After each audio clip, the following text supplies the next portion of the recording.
राज्यात अनेक भोंदूबाबा समोर येत असतानाच आता अकोला जिल्ह्यात आणखी एक बुवाबाजी करणारा बाबा समोर आलेला आहे। मूर्तिजापूर तालुक्यातल्या निंबा गावामध्ये गुलाल शेष महाराज बुवाबाजी करत असल्याचं समोर आलंय।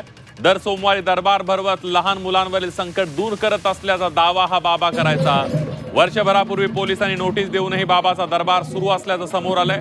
तर या भोंदू बाबाचा एक व्हिडिओ आता व्हायरल होतोय। मात्र हा व्हिडिओ 1 वर्ष जुना असल्याचं पोलिसांचं म्हणणं आहे।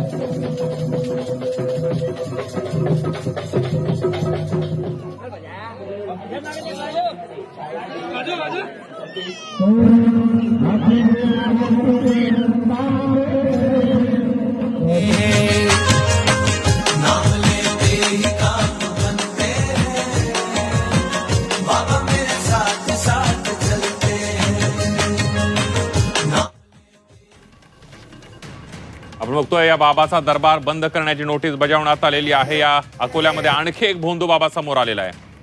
अधिक माहितीसाठी जाऊयात, आपले प्रतिनिधी जयेश जगड आपल्या सोबत आहे। जयेश, निश्चितच अधिकच धक्कादायक हा प्रकार आता समोर आलेला आहे। मूर्तिजापूर तालुक्यातील निंबा गावातील ही घटना आहे।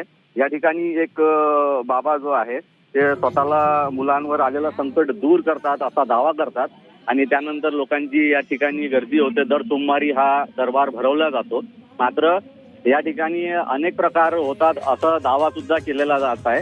या ठिकाणी लहान लेकरांना तोंडात कपडं पकडून आणि त्यात झुलवलं जातं असा प्रकार केला जातो। या संदर्भात पोलिसांनी काही महिन्यानंतर आधी त्यांना नोटीस सुद्धा बजावली आहे की असे प्रकार जे आहेत तुम्ही बंद करा। तरी मात्र हा प्रकार अद्यापही सुरूच आहे। आणि हा जो व्हिडिओ आहे हे सूत्रांनी दिलेल्या माहितीनुसार या वर्षभर जुना हा व्हिडिओ आहे असं समोर आलेला आहे। अगदी धन्यवाद जयेश दिलेल्या सविस्तर माहितीबद्दल।